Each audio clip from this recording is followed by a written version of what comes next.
حدیث شریف میں ہے کہ اپنے بچوں کو مسجد سے دور رکھو، مسجد میں مت لاؤ.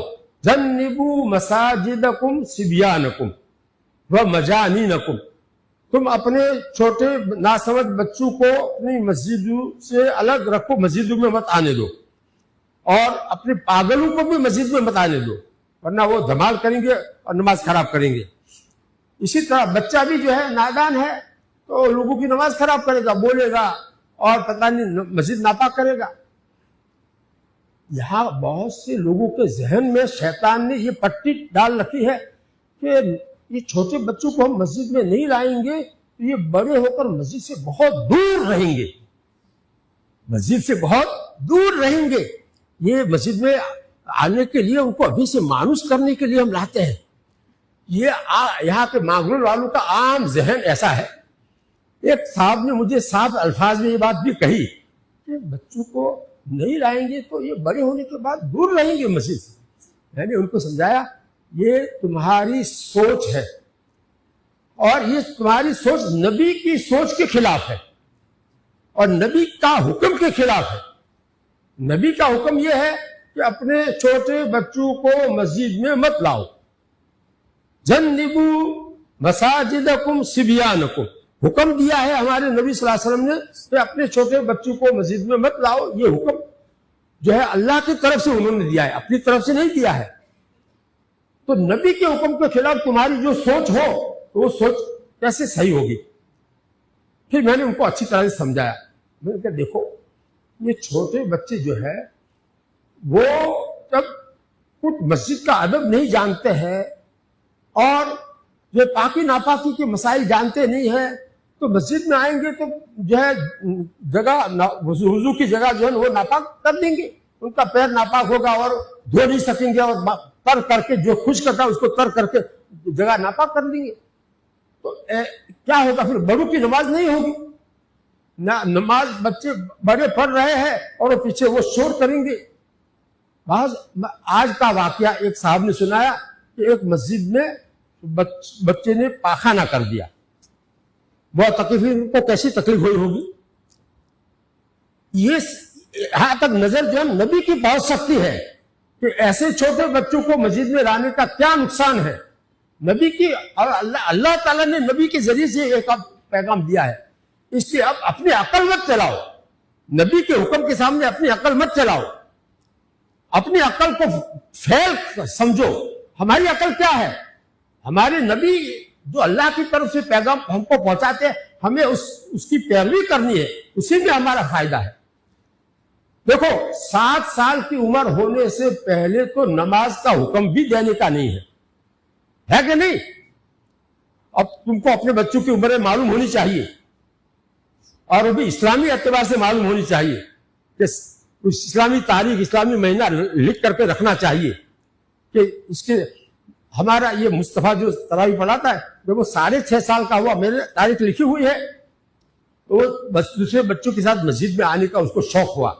میں نے کہا ابھی تو تمہارے 6.5 سال ہوئے ہیں، ابھی 6 مہینے باقی ہے، اس کے بعد تم مسجد میں آ سکو گے، ابھی نہیں، تمہارے لیے ابھی آنے کے نہیں، ابھی آنا نہیں. تو ایسی تربیت باپ کے ذمے ہے. یاد رکھیں اس کی کتنی عمر ہوئی ہے. 7 سال سے پہلے تو اس کو نماز پڑھنے کا حکم بھی نہیں ہے.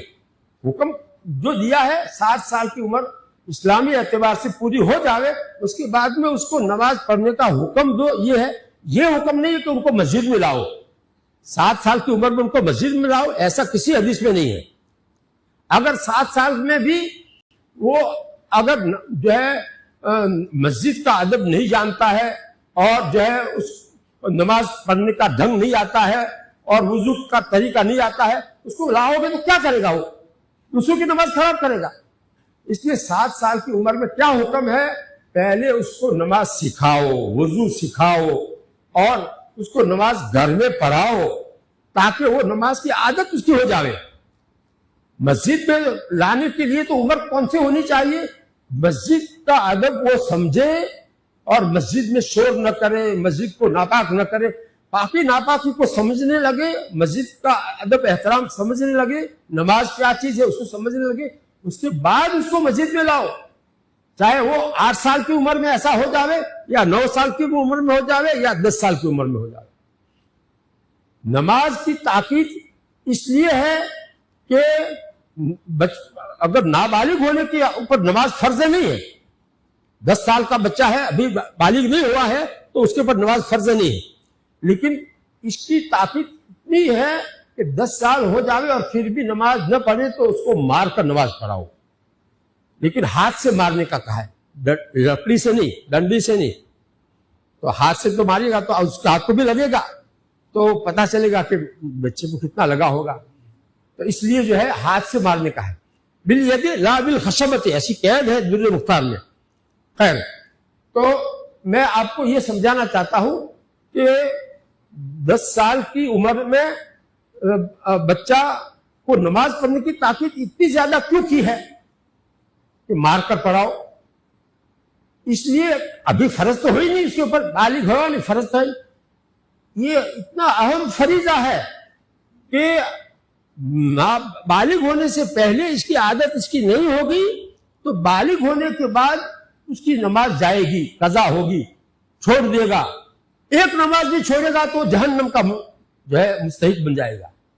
اس لیے ایک بھی نماز بالغ ہونے کے بعد نہ چھوٹے اور صحیح نماز پڑھ سکے، اس کے لیے پہلے سے اس کو اس کی عادت اور اس کو سکھاؤ، نماز کا طریقہ سکھاؤ، نماز کے مسائل سکھاؤ. یہ سب چیزیں باپ کی ذمہ داری ہے.